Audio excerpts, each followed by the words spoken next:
Hiya, for I hope you're all doing well. I'm back with chapter 21 of Varjak Paw today.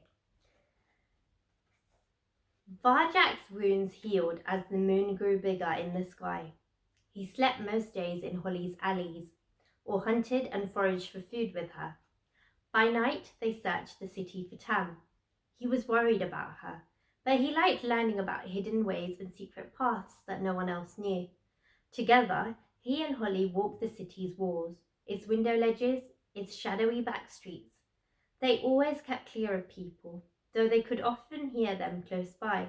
They stayed away from the wide main roads, and they never approached or even mentioned those shrieking, roaring metal monsters that prowled up and down them.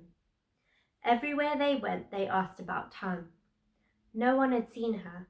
Neither Varjak nor Holly said the words aloud, but it was beginning to look like Tam had vanished. "Now," said Holly, "there's one part of the city we haven't searched yet, and it's time we did. Sally Bones' territory. It's dangerous, but we've got to try it." Varjak didn't say anything. He didn't think they'd find Tam there. They were nowhere near it the last time they saw her, and he didn't want to run into Razor again so soon. But he was curious about the tales of Sally Bones, the cat who was white and could appear out of thin air. Holly led the way through the streets, out of their familiar ground and into parts of the city Varjak hadn't been in before, though he glimpsed them from the hill long ago. The streets became bigger, and further they went, so did the buildings. One of them was almost high as a hill, and its outline sparkled with lights. It had a glass front, windows instead of walls. Each showed something different inside. Varjak peered into a window. There were animals in there, ranged out and displayed on glass shelves. Little furry mice, fluffy rabbits, colourful birds. Their eyes were open, but they were silent and still. It was as if they were stuck in the moment, frozen in time, forever about to move, but never quite making it. "Stop staring, Mr. Paw," said Holly. "Never seen a toy shop before?" "What are they?" "The toys? They're nothing. Children play with them." She moved off down the pavement. "Come on, we can't hang about on Sally Bones' territory." Varjak tore his eyes away from the frozen scene and followed her, but he was getting the strangest feeling. It was like in the alley before the mouse hunt. A cold sensation, being watched by something not quite alive, not quite dead. He let his awareness flow out again and found the source. It was coming from a stack of boxes by the toy shop door. One box had fallen on its side and split open. The flap hung loose and limp. "I am very well, thank you, please," said a tiny little voice from inside the box. It rustled and out came a cat. Varjak's first thought was that it looked like Tam, or a cruel joke about Tam. It had her shaggy chocolate brown fur and comfortable look, but everything else was horribly wrong. Like the animals in the window, it didn't seem real. Its eyes were wide open, but they were glassy, expressionless. It was smiling, but the smile was weirdly empty. It talked, but back to front. Nonsense. "Tam?" said Varjak. "Tam?" "Happy, happy, happy," said the cat. Varjak's fur stood on end. "It's Tam!" he cried. "Look, Holly, what's happened to her?" "Don't be stupid," said Holly. "It's a toy." She peered closer at the cat. Its head nodded, bobbing up and down cheerfully. "It's a good one. Very realistic. Look at the detail. The fur's perfect." "But it's Tam's fur." "Tam's fur was never so neat," Holly sniffed it. "Doesn't smell like a cat, does it? And listen to it. That's not how any cat talks." "I'll be your friend forever," said the toy in its strange hollow voice. "Oh, Holly, it's horrible." "I'm sure it's Tam." Holly wheeled about and faced him, mustard eyes on fire. "Of course it's not Tam," she yelled.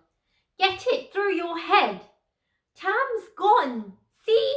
She's vanished. There was a moment of silence. Even the toy cat seemed to be hanging on her words. There, I said it. She's vanished. She was a greedy idiot, and now she's vanished. Another fine friend who's left me. She's not coming back. Ever. Understand? Varjak had never seen her so upset. He knew Holly missed her friend, of course, but she was so spiky and cool, she'd never shown it before. Are we going to keep looking for her? She said softly.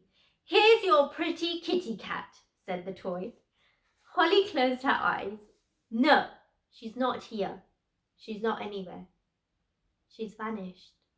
She shook her head. I'm sorry I shouted at you.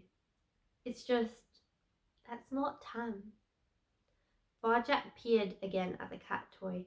She was right. Tam had vanished, but this wasn't her. It looked like her, but that was all. It wasn't even alive, wasn't even dead. A cat which was not quite a cat. And behind it, there were more, just the same, shuffling around in the broken box. I am very well, thank you, please, they said. He shivered. I don't like them, he said. Why would anyone want one of those when they could have a real cat? People like toy cats better than real cats, said Holly. No looking after.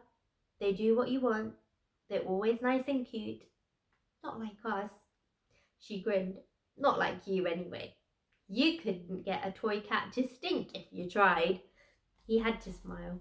Come on, she said. Let's get out of here before we run into Sally Bones. Let's go home.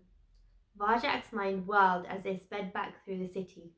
He didn't like these toy cats, not one bit.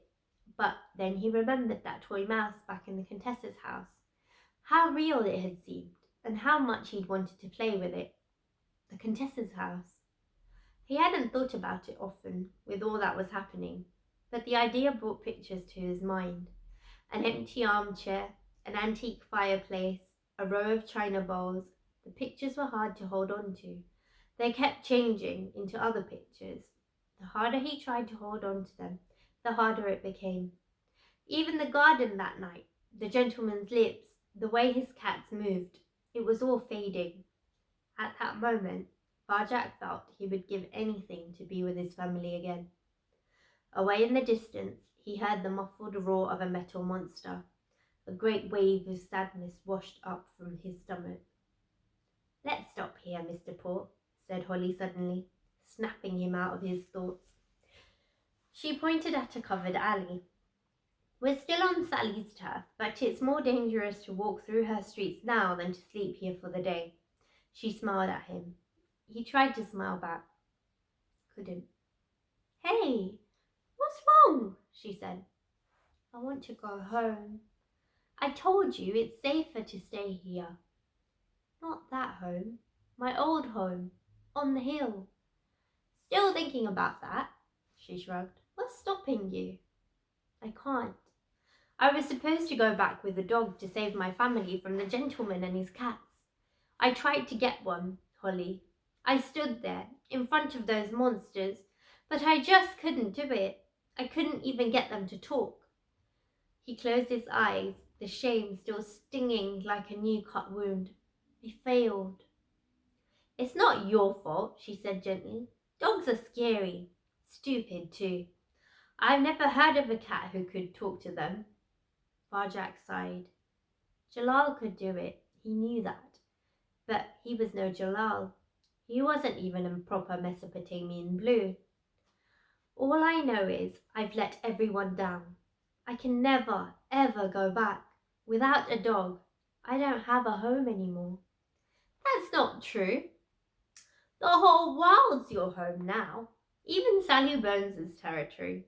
She winked a mustard eye at him. Let's get some sleep. It'll seem better tomorrow. You never know what's around the corner. They settled down side by side in the shadows of the alley. There was no invisible barrier between them anymore. There hadn't been for quite a while. And that is the end of chapter 21.